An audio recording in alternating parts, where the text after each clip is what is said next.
Ana back, and we can hear that as well in the words of No-Tail. Uphill battle, and it's not going to go the way of Liquid. It is going to go the way of OG.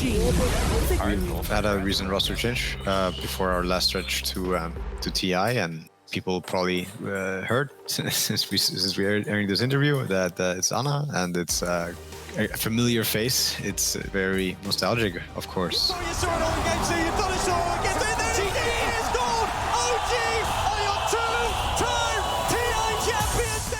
I would say it's never easy. Dota is a game of experience along with synergy and the human aspect of it, like getting along. Coming out from Thompson, Miracle tries to show himself, but he immediately gets pulled into the black hole. Another pull in for the vacuum and mind control, and that's it. It's never going to be the same with one person changing. For us, at least, because we had achieved the greatness and we achieved the best thing that we could achieve. We wanted to achieve the same thing again and again, making it also even harder and even better to achieve. Whenever we lose a player, I would say it's very, very hard to find that replacement, also because we spend the time and effort to get that whole team thing going. It's never easy, never fun, but always exciting and fresh breath of air once you're done with the process and you're there, and you get to the honeymoon. And luckily for us, it was also about time that Ana felt like he wanted to play again. I think people should be afraid. They've seen it before. Now let's see it again.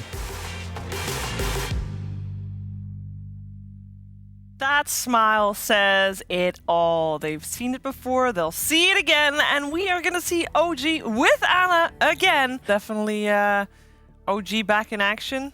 Game 1 looked like Brame had a little bit of a fighting chance. Game 2, not a chance. Not a chance. Also thanks to the person that we're talking to right now, Seb, with us. Seb, you know this Dota thing. First of all, actually, how are you? I'm good. Thank you very much. What about you? Good here too, and we know this Dota thing. You know, it's worked out pretty well for you. We know you can do it. You done it. You won TI twice. When's your singing career really kicking off? My singing career. I have seen your Instagram, Seb. Oh God. Yep. It's never. I think it's. You know, if I had, I was already dead before, but after my several tries, I've realized.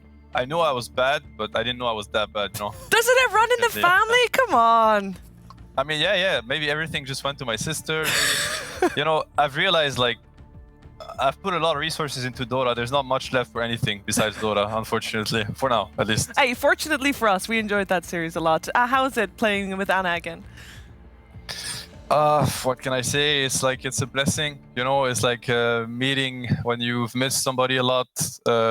On a human level, but also in Dota, it's just like being it's a get out of jail kind of card, or like you could look at it this way, or you could look at it as being able to really enjoy yourself while playing again. I don't know. It really is like being reborn, honestly.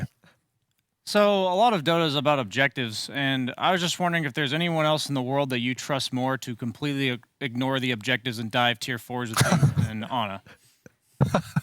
I mean, honestly, I know how it looks.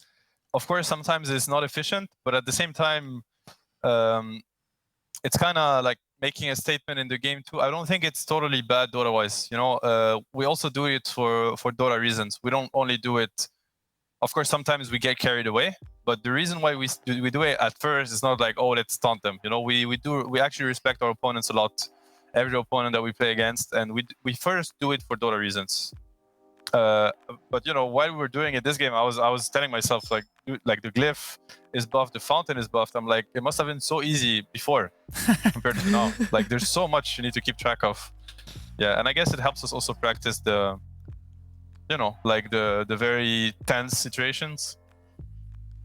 How do you practice, by the way? Because I feel like whenever I watch you guys have like I think you guys have the best understanding of like how to take team fights, how to win team fights, like what is the objective in a team fight. I was watching that Tidehunter game. You guys were just like, I felt like you guys were making that game so hard for Skylark.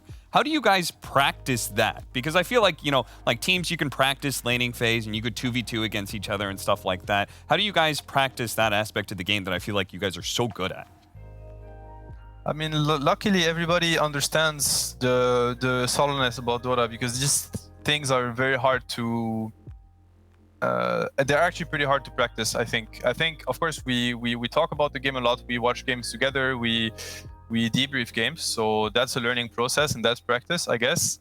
But you kind of have to rely on individuals to understand what matters or when an information is communicated in the game. So if I'm gonna tell my team as a Tide player, I probably have a good read on how to mess with the Tide. I'm just gonna let them know what I think we should do in order to mess with them. Hopefully they understand that this is a very high value information. You know, it's not like talking about a rune or something. You know what I mean? Like this is a game winning information. But then you just need people to have a good enough understanding of the game to understand that they've been giving an important key. Because there's other players we've played with, and then you kind of miss that part, or you could call it like having different reads, for instance, and not understanding like you'd believe that this is very crucial and they don't, and then it's a mismatch. Yeah, but long way to say that I think you can't really practice it. I think it has to be there, or at least to a certain extent already. So would you say like you can't replace like a player's like intuition or the fact that you guys are seeing the game in the same way? There's something about that that's special, right? Yes, definitely. And that intuition is the result of, you know, like thousands of games, of course, right? At the end of the day, it is practice, but it's a lot of practice being put in something that become automatic and intuitive. And you can't just create it in an hour. You know what I mean? Like it's something that has to be built over the years and over the hundreds and the thousands of games. Yeah. And with all those games behind you, you've seen a lot of patches in your career, and I'm curious what you think of this one. I think this patch is for the better. I like it. I like it better than the old one. There's just things that I dislike about the state of Dota right now. I think there's way too much farm on the map. And I think it's too easy for carry players to play the game. That's what I think.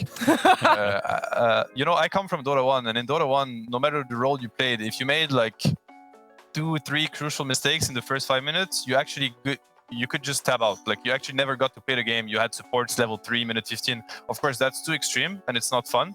But I feel like right now there's too many, you know, forgiving things about the game. You know, a carry can like be level 3, mess up his lane completely, mess up his items, like do everything wrong, go jungle level 3, and he's top 1 net worth minute 10. And it's really hard to punish him because of how the map is right now, because he has camps literally everywhere next to him. So that part I really dislike about the game. I think it narrows, like it diminishes the gap between, you know, players that are gonna do some things really well and players that won't. I understand that it's maybe better for the show, but from a pure Dota perspective, this is something I dislike. Okay, fair enough. I appreciate your honesty. Seb, thank you so much for taking the time to talk to us. I can't wait to see you guys play again in the future. This was a great opening series from y'all. Yeah, very welcome. Thank you for having me, and yeah, hope for some more Dota. Yeah, Dota. Definitely. Thank you so much. And yeah, I mean, OG is back. Anna is back. They felt on fire and relaxed. I think that's an important one as well.